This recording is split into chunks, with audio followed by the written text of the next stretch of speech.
મહાદેવ મિત્રો, આજનો વિડીયો આપણો સ્લેબ લોખંડ બાંધવાનો છે અને આ સીડી ગોઠવાઈ ગઈ છે. મનોજ બીજી સીડીએથી ઉતરે છે અને હવે લોખંડ આપણે બાંધવા જાશું. એ બધું અહીંયા લોખંડ પડ્યું છે, 10 mm, 8 mm, 16 mm બધું કટિંગ થઈ ગયું છે ને હવે ઉપર શેપમાં ચડાવીને બાંધવાનું છે. સ્લેબ આપણી ગોઠવાઈ ગઈ છે, લોખંડ જ બાકી રહ્યું.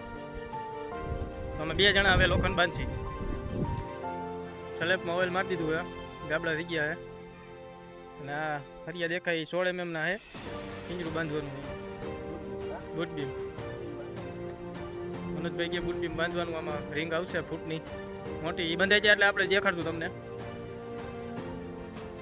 ત્રાપા અને રીંગું અને ઓઇલનું ડબલું બધું આપણે ઉપર ચડાવી લીધું. હવે મનોજ ત્રાપા બાંધવાનું ચાલુ કર્યું, બીમના હરિયા આપણે બાંધવાના એટલે પાણીનો ગેરબો ઉપર ચડાવી લીધો. હવે અત્યારે છાંયો હે, તડકો નથી, તડકો થઈ ગયો. હવે તો આ પિંજરું આપણું તૈયાર થઈ ગયું છે અને આટી મારવાની. હવે રીંગુને એવું ગોઠવી નાખવામાં. તો આ 30 ફૂટનું પિંજરું હોય આખું લાંબુ અને બુટ બીમ કહેવામાં આવે છે. બહુ તાકાત કરે આ, હેવી.